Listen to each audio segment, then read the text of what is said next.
I'm so happy that my ex-wife is miserable.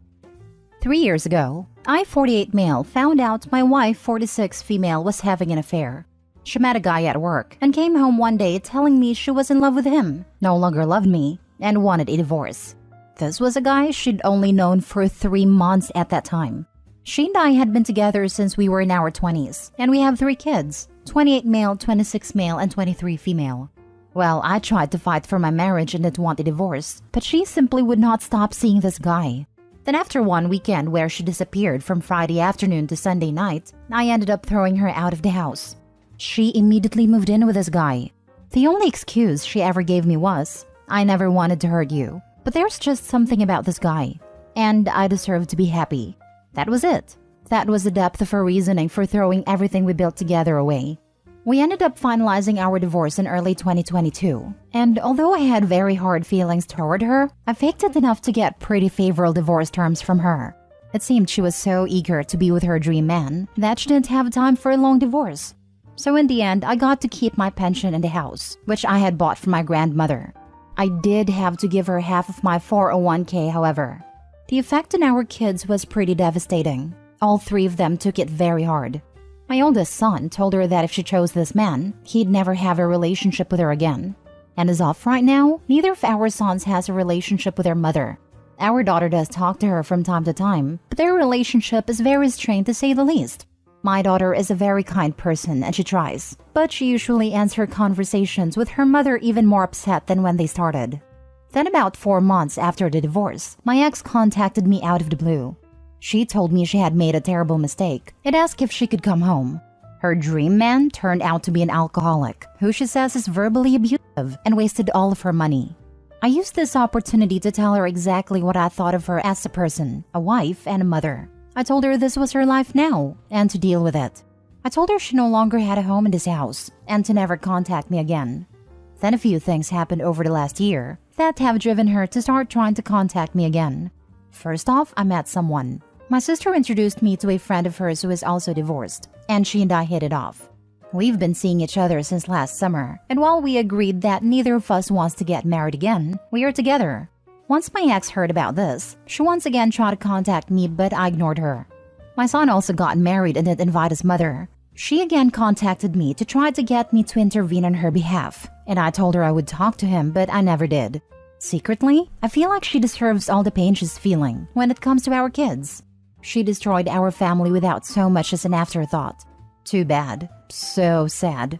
Now, she recently told our daughter that she finally broke it off with a dream man because she couldn't take his drinking and total lack of responsibility. He wasted her half of the 401k that I had to give her. He also totaled her car driving drunk. This from a man in his 40s. Again, she knew this guy for 3 months and torpedoed our whole family for him. On the face of it, I act like I feel sorry for her, but inside, I really delight in the fact that she's so unhappy. Call me evil or whatever, I don't care. She brought this on herself and it serves her right.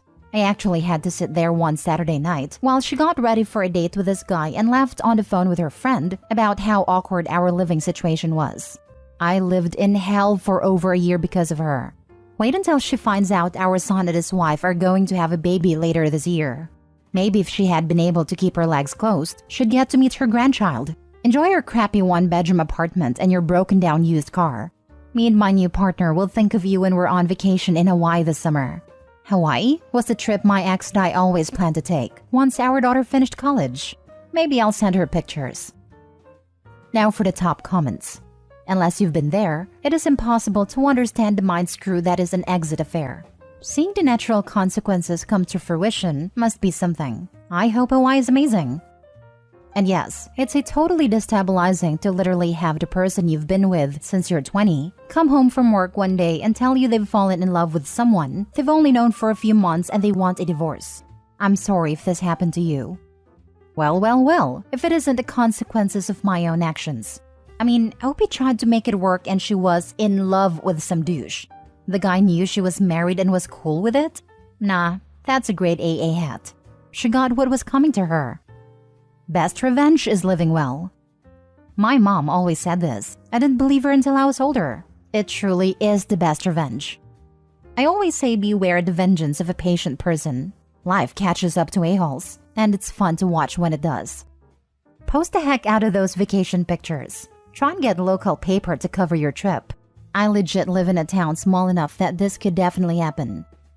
I've observed this from another perspective. The leaving woman being, well, I wouldn't call a friend, but someone who hung out in the same crowd as I did. And they just kind of followed me around even though we're not let's meet up and do fun stuff friends.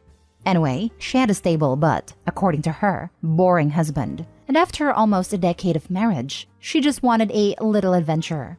The rest follows the pattern of the story. Find an exciting man who not surprisingly had a reason why he was on the market in his 40s. Divorce, alienate the family, go back to trying to relive their 20s in bars and so forth. Then, come to a realization that it's a pretty empty life and that the new fun guy was like those friends who were only fun to drink with.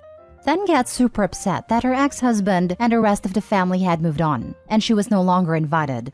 The kicker was that she always sold herself as the victim in all this, saying she just had one tiny mistake and everyone else blew it out of proportions. Naturally, she just wanted validation and pretty much unfriended everyone on Facebook who disagreed with her being the blameless victim. Thus, so ended my connection with her as well. Sounds like you knew my ex-wife. Only difference was it was a woman she left for, but everything else in the story fits perfectly. Next story. My 41 male wife, 40 female cheated on me with my best friend, 42 male. So, I'm now in the aftermath of the situation as she has moved out and divorce papers have been filed, but I still wake up feeling angry and betrayed every day. My wife and I had both come from previous divorces. She had cheated on her first husband. Red flag, I know. And we were a couple and lived together for nearly 8 years without being married, as neither of us really wanted to go down that road again. I got a career position with my job, however, and told her it would be smart to get married for insurance and tax purposes. She didn't think that was a great reason, but then she proposed to me a few months later. This only lasted 5 or less months, before I eventually discovered that she had started reaching out to people, sending pictures and such. The discovery process was slow. I learned that she had fooled around with a female friend. Later learned she tried to sleep with a husband too. Yet I knew that there was a man in another state that she regularly sent pictures and lewd messages to. And then I found her journal. In her journal, I saw that in October of last year, she finally did it. For 3 days straight while I was out of town for training. I confronted her and she wouldn't tell me who. I guessed the man in another state and she said yes, it was him. I also found out that on my birthday in December, she supposedly was going to a coworker's birthday party. But I noticed from text logs that she had contacted my best friend at midnight several times. It took a lot of snooping to discover everything. We had scheduled counseling. She claimed to be serious about working on it. But I discovered her Discord chats. She was cheating on me with my best friend. Regularly. On my birthday, I took said friend to a professional football game for his birthday, the day after Christmas, all the time. It continued even after we had scheduled counseling, after my friend knew we were trying to work on it. There's so many more details, but she agreed to a divorce and has since moved out. I have to pay her thousands of dollars to get her off the deed to the house, so I guess it's a lose-lose for me, but I'm trying to move forward. I guess I'm posting this here because even though I scheduled counseling in December, it doesn't start until next month. 3 total families affected minimum, all with children. I'm not sure if there's more, and I fear I will lose my relationship with my stepdaughter because of all this. I just want the hate out of my heart at this point. But for right now, if either of you are reading this, screw you, and you deserve each other. Edit. Yes, I know. Marrying a prior cheater was stupid. Believe me when I tell you that I loved her up to and even after the point that I had discovered she cheated. She led me to believe that I was her world for 8 years, prior to getting married, and I was foolish enough to believe it. Only in the end did I realize how easily she could lie to me. Work out. Get a hobby. Ditch the friend. Best revenge is living a better life. Very much this. But logic often evades us in times of great emotional distress, and this is a double betrayal. The hate will take time and effort to dissipate. My ex is in her late 40s and living with her parents. I am 3 years older than her and I'm retiring in 3 years. My mama cheated on my dad 25 years ago, has been penniless since, and she finally lost her trailer because she preferred to sit on her butt all day for decades. Now she lives with me and I freaking hate it. Especially since me and my fiancé worked our butts off to afford to rent a nice townhouse in BC. and she takes up a third of it. I have been in your situation, and it is tough. You have some work ahead of you, else you'll never escape. It is that dire. This situation will consume you and destroy your relationship with your fiancé if you let it. You must deal with your mother and keep your fiancé out of it as much as possible. There is a reason we don't have as many father-in-law jokes. You must set goals and boundaries. Some of them must not depend on your mother at all. If you can't stand up to her, then you need to move to a new small place where she can't follow. Be prepared to make sacrifices here, else you're stuck with her.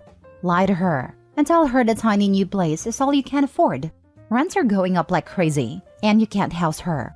The evil landlord only allows 2 adults, etc. Don't let her guilt you. You are the next easiest option. If she can't live off you, she will find someone else. I got my mother to move out by mandating that she go to a psychiatrist, for which I would pay as a condition for her to continue living with me. She finally moved out. She was diagnosed as bipolar after 20 years of using my sister and me financially and emotionally. I know why our other 3 siblings want no contact with her. As narcissistic as this sounds, when my ex-boyfriend cheated on me with my ex-best friend, I just try to keep reminding myself that their actions are proof that I am better than them. My morals are at a higher standard. I treat people I care about better than them. I am honest and would never hurt others the same way they did me. Suffice to say, they are truly, truly beneath you. Almost everyone who cheats has something wrong with them. Maybe they're insecure. Maybe they're mentally unwell. Maybe they're bad at managing their romantic relationships. But regardless, cheating is not the actions of a well-adjusted, emotionally mature adult. You're better than them. Remember that. Last story. My ex-wife changed to a different person when we moved to her hometown. We were divorced 12 months later. My ex-wife, 36 female, and I, 36 male, met when we were 25. We were plucky, ambitious people, trying to be better versions of ourselves. We each were flawed, but we help each other become stronger, and each patch the other's weakness. 10 years later, we moved to her hometown. We had visited before. I get along okay with her family members. The move was supposed to be temporary and short before moving to another country. But now we were part of the environment she grew up in. I felt suddenly she became a different person. As the youngest in a big family, she basically stopped making any decisions and instead pushing for what her older siblings recommended. Slowly, it was like she felt like she didn't need to lift a finger to get anything anymore. There was always a family member to help out. But when we were alone, it became for me to cook, drive her around, take out the trash, etc. Because in my family, we do things for each other. I shouldn't even need to ask you. Suddenly, it was important that we show up to parties with her high school friends. These are people I hardly knew, but it's expected that we attend. It would be embarrassing if we don't. They'll be hurt. When we met, we were going to help each other be better people so that we can then help other people. I helped her gain skills. She helped me gain confidence and assertiveness. And then suddenly, what's important became the opposite. It was about what other people think. It was about talking and showing rather than doing. And my needs became secondary. This became evident when she made the decision that she now wanted to live in this town permanently. Maybe it had always been like this, but I swear that being back in the place she grew up, with all the old relationship patterns, behavior, and mindset, was too much of a change for me to see. I felt like someone I loved, with all her precious values and goals that I admired, was being usurped and slowly being erased. In the early days of living there, I said out loud jokingly, "It's like you are regressing to a younger version of you." 1 year later, it wasn't so funny to me anymore, but no one seemed to see it. Perhaps her family and friends only ever saw this version of her, or perhaps I was wrong in what I thought I saw all these years. I still like to think, though, that it was because of the place, that it changed her into the patterns of her younger self. And one day, if she ever moves away, the woman I knew and admire will emerge again. And then the reason for me leaving will be validated for everyone, for her, and for myself. Edit. I just want to add this detail so that I can let it go as well. I mentioned that throughout our relationship, she had helped me with my assertiveness. One of the things that made me lose hope was when she said, "I know that you're learning to set your boundaries, but when it comes to my family, this is not the time." I've always admired both of her parents, especially her dad, a kind, hardworking, generous man. Since moving, I saw up close a subtle dynamic in which he was doing all the heavy lifting for his wife, and children as well. I saw that his wife was taking him for granted. My husband will do it, etc. My ex-wife saw this and criticized her mom for it. but I could feel the behavior creeping into her, and hence our relationship. Another thing that made me lose hope was when we had her family over for dinner, and she was like, "Cook the food, serve the food, where are the cutleries? What did you get everyone for dessert?" It was the way she treated me in front of everyone. That was one of the last days.